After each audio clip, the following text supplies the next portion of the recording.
परमात्म्याचं नुसतं ध्यान करायचं बरं का। आयुष्य किती आहे तुम्ही म्हणाल, आयुष्य किती महाराज, तर 1-1 लाख वर्ष आयुष्य। साधना कोणती, नुसतं ध्यान करायचं, कुठपर्यंत करायचं तुम्ही म्हणाल 2 तास ध्यान केल्यानंतर देवाची प्राप्ती होईल का, नाही महाराज। जोपर्यंत भगवान परमात्मा प्रसन्न होत नाही तोपर्यंत काय करायचं, ध्यान करायचं। आयुष्य किती, 1 लाख वर्ष आयुष्य।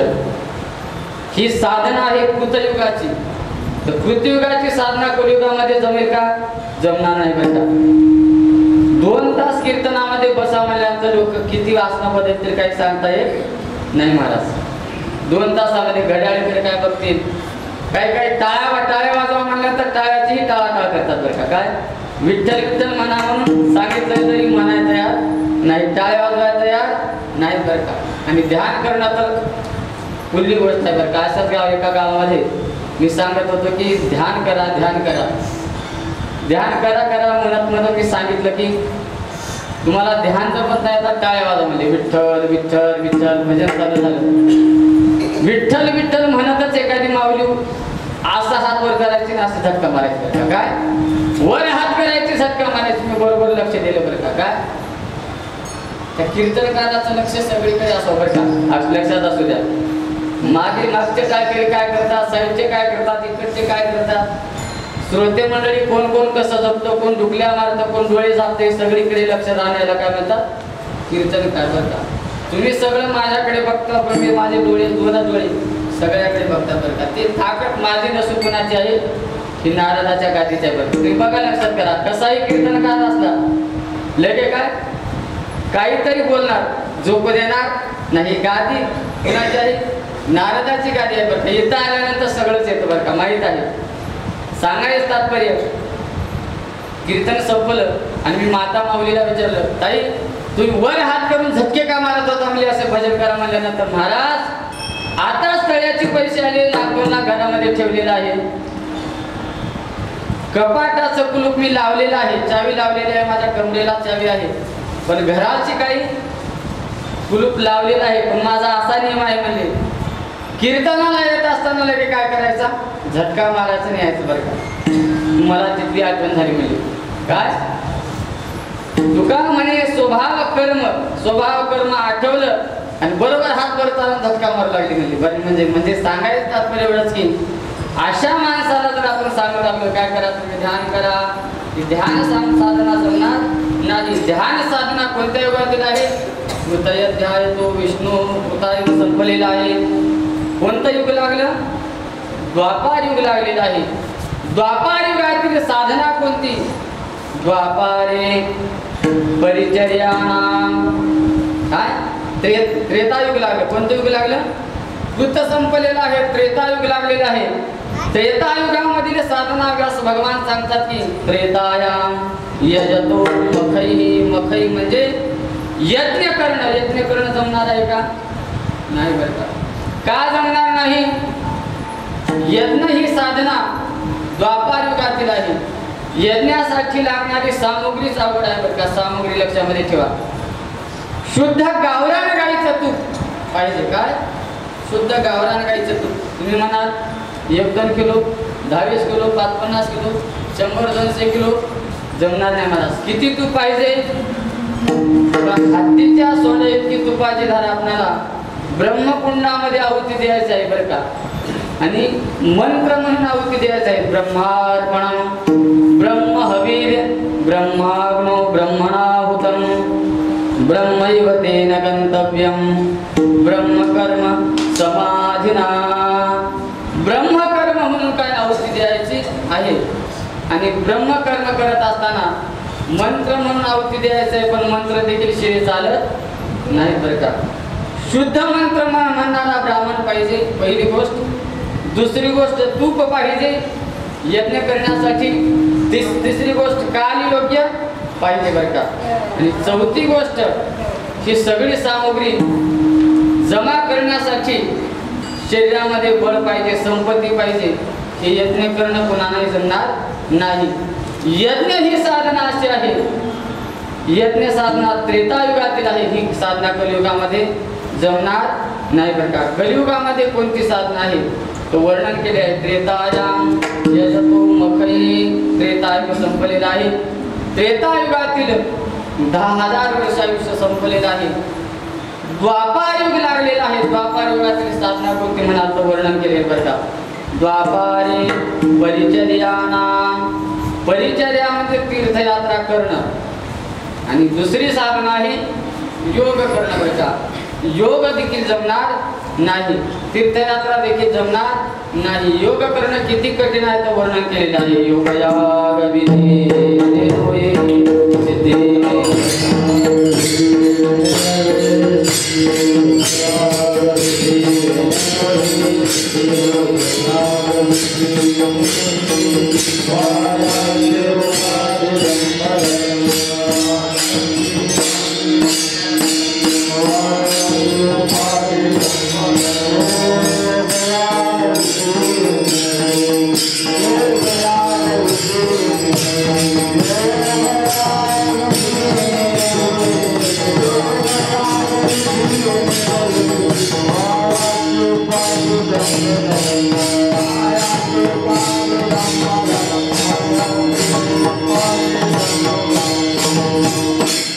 योग करणं कठीण आहे बरं का. किती कठीण आहे तर ज्ञानोबा ज्ञानेश्वरीच्या 6व्या अध्यायामध्ये वर्णन करतात बरं का. शुचोदेशे प्रतिष्ठाप्य स्थिरमासनमात्मना नात्युज्जितं नातिनीचं चैलाजिन कुशोत्तरं.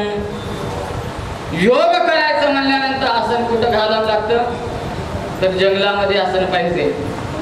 पवित्र देशामध्ये पवित्र काळामध्ये बरं का ते आसन उंचही नसावं आणि नीच म्हणजे खालीही नसावं बरं का. ज्या ठिकाणी आपण योगासाठी बसायचं आहे, योग्याला योग साध्य करायचा आहे त्या ठिकाणी सदा फळणारी झाडं असावीत, त्या ठिकाणी पाणी असावं, थंड अशी सावली असावी. ज्ञानेश्वरीच्या 6व्या अध्यायामध्ये वर्णन केलेलं आहे. त्याप्रमाणे अनेक लोकांचा वावर त्या ठिकाणी नसावा. आले तर कोणी हरिभक्त यावेत बरं का. अशी पवित्र जागा लागते. जी जागा सापडणं देखील कलियुगामध्ये अवघड आहे बरं का. आणि योग करायचा म्हणल्यानंतर शरीर साध्य व्हावं लागतं बरं का. ज्ञानोबा म्हणतात योग इतका कठीण आहे, इतका कठीण आहे तर शरीर शोषण, प्राण निरोधन, मनोजय हठ योग, उदपीडन कुंडलिनी, कलिमल दलभंग, गुर्धवाईचा श्वेतू तोडोनी, करिओ वनभंग, ब्रह्मरंध्रे मिसळे, परिमोक्षोदंग. योगाला बसलेला आहे जोपर्यंत इडा, पिंगला आणि सुषुम्ना 3 नाड्या जागृत होत नाही तोपर्यंत योग सोडायचा नाही बरं का. ही कठीण साधना आहे. ज्ञानोबाला म्हणतात त्याच्यापेक्षाही कठीण आहे बरं का. किती कठीण आहे तर योगाची वाटा जे निघाले गा सुभटा, तया दुखाचाचे वाटा भागाला पाहे बालवाचे चणे, जय बोचरिया पडती खाणे, तय पोट भरणे की प्राणे, शुद्धी म्हणू बरं का. योग किती कठीण आहे. ज्याच्या मुखामध्ये एकही दात राहिला नाही. वय वर्ष 60 झालेलं आहे. काय वय वर्ष 60 झालेलं आहे आणि त्याने ठरवलं आपल्याला भूक लागलेली एकादशी एकादशी आहे आणि पाटलाच्या घरी काय द्वादश आहे म्हणले काय. आणि पाटलाच्या घरी गेलेलं बरं का. आणि पाटलाने वारकऱ्यासाठी काय केले होते, चणे केले होते बरं का. कशाचे, ज्ञानोबाची भाषा आहे लक्षामध्ये असू द्या. लोहाचे म्हणजे लोखंडाचे चणे केले आणि सर्व वारकऱ्यांना सांगितलं म्हणले कालची एकादश होती, आज मी चणे भाजले म्हणजे फुटाने भाजलेले आहेत. कशाचे, लोखंडाचे. तुम्हाला पोटभर खायचं असेल तर खा बरं का.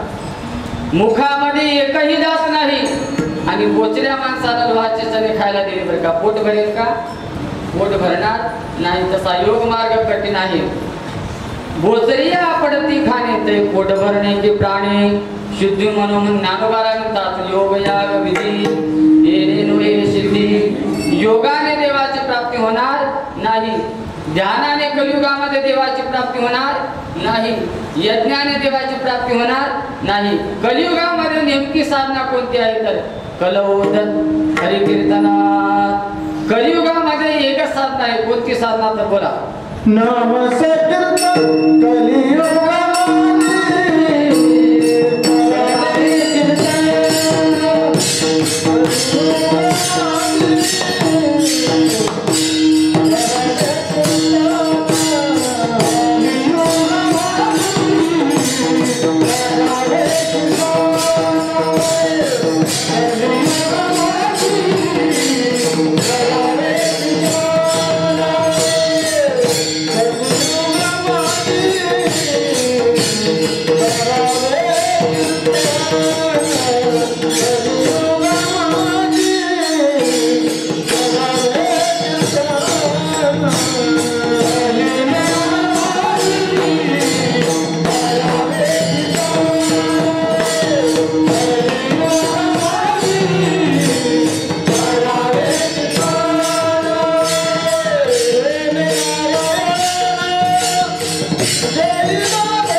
अनेक साधने नलगे अल्पनारायणे दाखविले कलियुगा माझे करावे कीर्तन तेने नारायण धीर भेटी. तुकोबारा सांगू लागले बाबा ध्यान साधना कलियुगामध्ये जमणार नाही, यज्ञ साधना देखील कलियुगामध्ये जमणार नाही,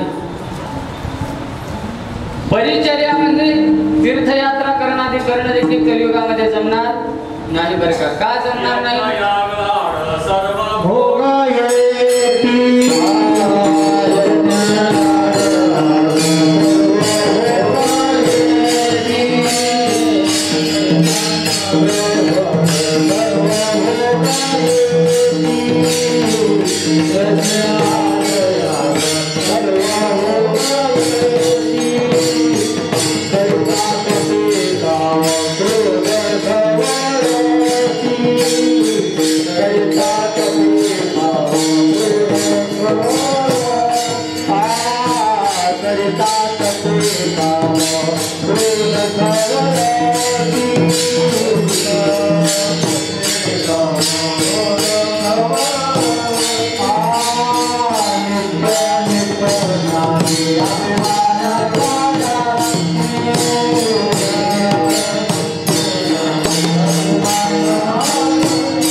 निळोबाऱ्या वर्णन करतात बरं का. यज्ञ करायला गेला तर स्वर्गाची प्राप्ती होते आडे बरं का. ब्रह्मप्राप्ती बाजूला राहते.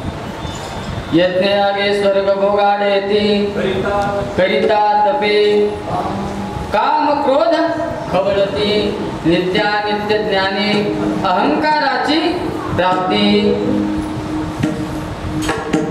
तीर्थाटन केल्यानंतर अहंकार प्राप्त होतो बरं का. काय थोडक्यामध्ये सांगतो बरं का. असाच एक खेडेगावामधून काशीला गेला. कोण वारकरी दराठी. काशीला गेल्यानंतर काहीतरी त्या ठिकाणी सोडायचं असतं महाराज. काय